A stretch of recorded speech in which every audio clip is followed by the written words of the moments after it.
जय श्री राम मित्रों, हार्दिक स्वागत है आपका आपके अपने YouTube channel talks with Nikhil पर। कैसे हुई महाराज परीक्षित की मृत्यु? आखिर अचानक ऐसी कौन सी घटना घटी कि महाराज परीक्षित को भोगना पड़ा इतना कष्टदायी श्राप? जैसे कि आप जानते ही हैं कि कलयुग महाराज परीक्षित के द्वारा दिए गए स्थानों पर वास करने लगा। आखिरकार ऐसा क्या हुआ, उसके लिए बने रहिए हमारे साथ इस वीडियो में। एक बार महाराज परीक्षित जंगल में आखेट के लिए निकले और शिकार खेलते खेलते वे बहुत थक गए थे और फिर वे पानी के जलाशय की खोज करने लगे और चलते चलते वे शमीक ऋषि के आश्रम पर पहुँचे। उस समय शमीक ऋषि ब्रह्म ध्यान में मग्न थे और उसी क्षण राजा ने जल मांगा, लेकिन शांति भाव और ब्रह्म ध्यान के कारण ऋषि को कुछ ज्ञात नहीं था। परंतु महाराज को यह लगा कि यह ऋषि ढोंग कर रहा है और उन्हें अपना अपमान महसूस हुआ। इसीलिए उन्होंने क्रोध में वहीं पड़े मृत सर्प को शमीक ऋषि के गले में डाल दिया। उसी समय ऋषि कुमार श्रृंगी तट पर ऋषियों के साथ स्नान कर रहे थे।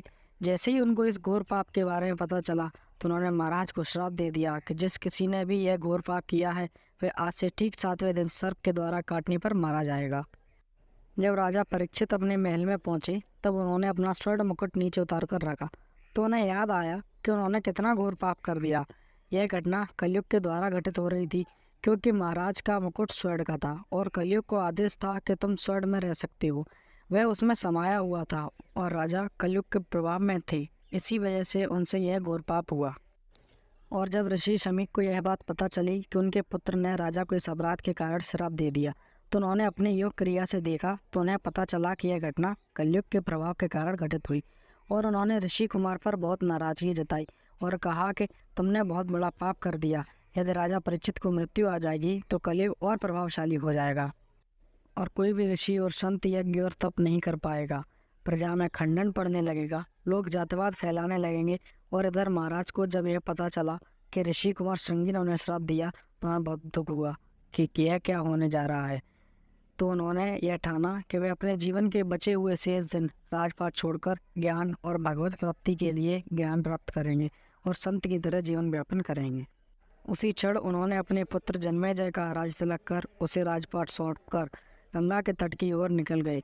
वहाँ पर कई बड़े बड़े संत और ऋषि बैठकर एक छोटे से संत से ज्ञान प्राप्त कर रहे थे और वे छोटे से संत कोई और नहीं श्री सुखदेव जी थे। महाराज ने उन्हें सारी घटना बताई कि उन्होंने कैसे ऋषि के गले में स्वर्ण डाला और फिर ऋषि कुमार ने उन्हें श्राप दे दिया।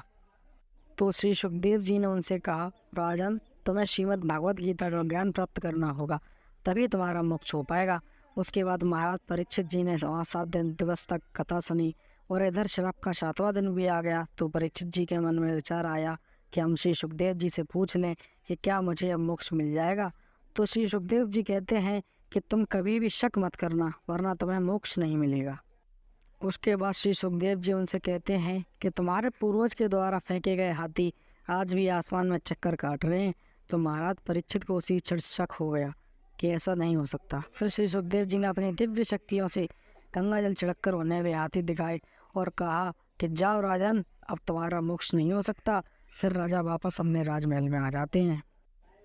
और इधर 7वें दिन के कारण नागराज वासुकी ने तक्षक नाम के सर्प को राजा परीक्षित की मृत्यु के लिए भेज दिया। तक्षक भी किसी तरीके से महल में पहुंच गया, परंतु वहाँ सुरक्षा बहुत कड़ी थी। फिर उसे फलों की टोकरी मिली जिसमें फल रखे हुए थे। उसने तुरंत एक सूक्ष्म रूप धारण कर फल पर बैठ गया और शाम के समय जब राजा ने फल खाने को उठाया तो उसी क्षण तक्षक ने उन्हें डस लिया। राज्य में चारों तरफ हाहाकार मच गया, किंतु जन्मेजय भी उसी समय राज्य में नहीं था। और इधर योग गुरु धन्वंतरी भी महल की ओर चल दिए तो उसी तरफ से तक्षक मिल गया। उसने धन्वंतरी से प्रणाम किया और कहा कि हे ऋषिवर, आप कहाँ जा रहे हैं?